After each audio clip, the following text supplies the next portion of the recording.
Hi everybody, I hope you're okay and staying dry or getting wet but with the appropriate clothing on. I'm really sorry about yesterday. We didn't get a chance to record a story yesterday because it was very busy, but I'm back today for chapter 13. It's called Promises, Promises. It's a long one, so we might only do half a chapter today, but we'll see how quickly I can read. Okay. But it wasn't as simple as all that. Little puppies, because these yellow winkies, being the wicked witch's slaves, would not let us go that easily. We ran down to the courtyard to rescue Lion from his cage, and there we found hundreds of yellow winkies with their spears and their bows and arrows and not looking at all friendly. "What have you done with the wicked witch of the West?" the chief of the winkies demanded. "We've put an end to her, washed her away, you might say," Dorothy told them, "and it was all thanks to Toto here." "I do love you, Dorothy," I was thinking. She turned to the Winkies. "You are slaves no more, Winkies." At this, they gave us a great cheer, and after they had opened the cage and let Lion out, they insisted we stay for a party, to thank us and to celebrate their newfound freedom. But I could tell during the festivities that Dorothy was far from happy, despite all the dancing and singing and laughter that was going on all around us. I wasn't the only one who'd noticed it. "Why are you so sad, Dorothy?" the Chief Winky asked. "I'm thinking of poor Scarecrow and poor Tin Woodman," she replied sadly. "They should be here celebrating with us. I can't sing and dance knowing they are out there somewhere alone in the hills, and dear Tin Woodman all battered and broken, and our dear Scarecrow all pulled apart and all unstuffed and not himself at all." "You and your friends have done so much for us, Dorothy," said the Chief Winky. "So now we will help you. We will find Tin Woodman and Scarecrow and put them together again. You'll see." And do you know, little puppies, those wonderful yellow winkies did just that.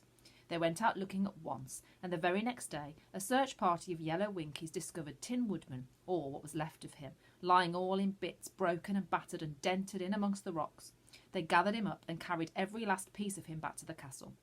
3 winky tinsmiths soon knocked out the dents, put him together again, fixed him up and oiled his joints in his axe, because after all this time out in the wind and rain, Tin Woodman had rusted up pretty bad. But even when they had finished, he still looked a bit battered and not quite himself, and he couldn't move at all.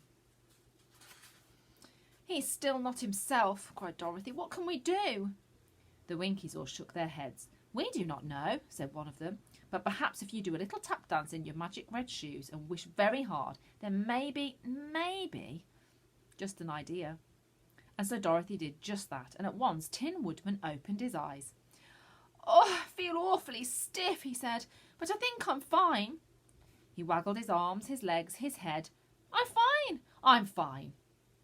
Did I woof? Did Dorothy hug him? Did all the yellow winkies clap and cheer? Then the yellow winkies, who by now had come to like Tin Woodman very much, decided they would paint him yellow, bright yellow as they all were, so he would feel like one of them. Tin Woodman loved his new look. "Oh, I look like the sun," he said, preening himself. "Thank you, Winkies, thank you so very much." And meanwhile, another search party of yellow winkies soon found Scarecrow's bundle of clothes up in a tall tree. They gathered some good, clean, fresh straw and stuffed him in again so that Scarecrow was soon full of himself once more. If you understand my meaning. Again, he didn't come to life straight away, but when Dorothy did another tap dance in her red shoes and wished hard, he was soon blinking in the light and marvelling at being there in the castle, though he said he had far too little brains to work out why he was there. He was just glad that everyone was back together again and the Wicked Witch was gone. I couldn't believe how kind these yellow winkies turned out to be. When they were the witch's slaves, they'd been sullen and sad and not at all friendly, but now they were all smiles and fun and laughter. "Just shows you," said Dorothy, "how powerful a thing is a little bit of freedom." "I know how they feel, Dorothy," Lion agreed. "When you're behind bars, when you're not free, you have nothing to live for. To be free is everything. It makes them happy, look at them. And it makes me happy too, almost as happy as food." I woofed in agreement. The only thing missing for me was sausages. They wanted us to stay, the yellow winkies, but Dorothy told them we had to go, to get back as soon as we could to the great and terrible Wizard of Oz. "I so long to go back home to Kansas," she explained. "And Scarecrow longs for some brains, and Tin Woodman longs for a heart, and Lion so wants some courage. You see, the Wizard of Oz promised us all these things if we killed the Wicked Witch of the West. Well, now we have. And those kind-hearted Winkies fed us like kings before we left and gave us food for the journey. They gave each of us gifts too. Tin Woodman, a special silver oil can full of oil because they thought it would come in handy in an emergency, and the Winkies told him that now that he was yellow, he should come back to see them whenever he felt like it. To Scarecrow, they gave garlands of beautiful flowers. To Lion, some throat medicine because they thought his throat must get sore with all the roaring.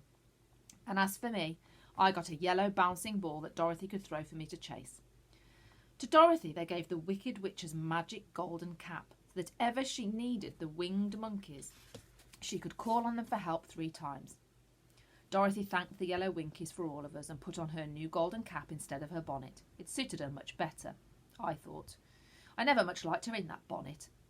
And off we went out through the gates of the Yellow Castle, their cheering and well-wishing ringing in our ears. But finding our way back to the Emerald City was a problem. We did not know the country at all. After all, if you remember, those winged monkeys had picked us up and flown us over hill and dale, stream and forest to the Wicked Witch's yellow castle in the west. There was no yellow brick road to follow, and there was not even a path through the meadows. East, said Scarecrow, scratching his head. We were going west to get here, right? So to get back we must go east. But the sun is right over our heads, isn't it? So we still can't tell east from west. Oh, which way do we go? Follow me, said Lion. So we did, but we soon found ourselves right back where we started. We'd just gone round in a circle. Follow me, said Tin Woodman. I know the way. But he didn't. Follow me, said Dorothy. But we got lost again. After a while, wandering around getting lost in this unknown country, we all sat down in deep despair. Now we'll never get back to the Wizard of Oz, and I'll never get home, Dorothy said sadly. And I shall be brainless forever, sighed Scarecrow. And I shall be heartless forever, Tin Woodman cried. And I shall be a coward forever, Lion said, whimpering miserably.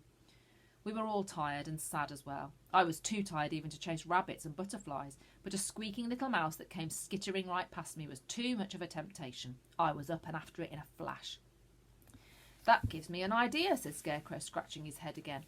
Didn't the Queen of the Field Mice, who helped us once, say that if ever we needed her again, we should just call for her? We are lost, aren't we? We need her help. Let's ask her. Brilliant, Scarecrow, cried Dorothy. We'll all call for her. So we did, each in our own way.